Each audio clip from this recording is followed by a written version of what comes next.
종해라든지 결석이라든지 아니면 해박적 기형, 기타 등등에 대한 것들은 확인해 볼 것이 꼭 필요하겠습니다.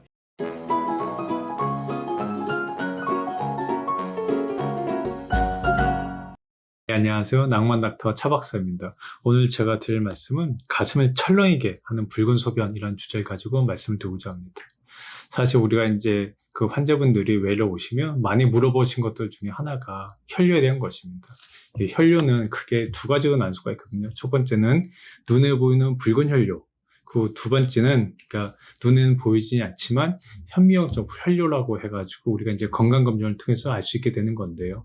사실 요새는 이제 어르신들도 그렇고 젊은 친구들 그렇고 이제 건강 검진을 많이 하게 되는데 건강 검진을 통해서 환자분들이 증상은 없지만 결과에서 이상해가지고 그걸 문의하러 오신 분들이 많습니다. 그래서 오늘의 주제는 그 혈뇨를 가지고 얘기를 해보고자 합니다.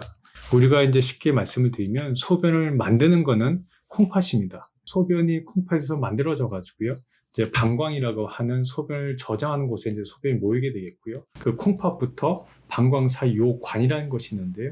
그 요관을 타서 소변이 내려오게 되겠죠. 그래서 방광이 모였다가 그 소변이 배출하게 되겠는데 어느 한 부분에 문제가 생기면 이제 혈뇨에 대해서 검사를 하게 되겠습니다. 우리가 사실 제일 걱정한 건 뭐냐면 꼭 혈뇨는 무슨 질환이다가 아니고요. 혈뇨도 혈뇨의 양상, 그리고 환자분의 나이, 환자분이 현재 혈뇨와 함께 나타난 증상에 따라서 치료하는 방법뿐만 아니라 진단하는 방법도 달라집니다. 예를 들자면 그러니까 소아에서 주로 생기는 혈뇨, 또 30대에서 50대에서 생기는 혈뇨, 또 50대 이후에서 생기는 혈뇨에 대해서도 우리가 감안해야 할 것이 다르다는 걸 말씀을 드리는 것이죠. 기본적인 건 뭐냐면 우리가 혈뇨에 대한 검사에서 소변 검사고 혈액 검사죠. 그래서 소변 검사를 하면서 진짜로 혈뇨가 나오는지, 그리고 혈뇨와 함께 염증이라든지 아니면 균이라든지 아니면 이제 우리나라는 과거에는 이제 결핵이 많았지 않습니까? 그래서 결핵의 여부, 또 하나는 소변 세포 검사를 통해서 소변에서 혹시라도 종양에 대한 세포가 있는지를 확인하는 방법이 있겠고요. 조영제를 넣어서 CT를 찍거나 아니면 조영제 없이 결석만 보기 위해서 CT를 찍는 경우도 있고요. 그리고 이제 방광을 확인하기 위해서는 필요한 경우에 방광 안을 들여다보는 내시경 검사를 하게 되겠고요. 그리고 이제 남자 같은 경우 특히 50대 이후의 중년 남성 같은 경우에는 전립선이 큼으로 인해서도 소변 배출이 원활하지 않을 뿐만 아니라 전립선이 커서도 혈뇨가 유발할 수 있기 때문에 전립선에 대한 검사를 위해서 전립선 초음파를 할 수도 있습니다.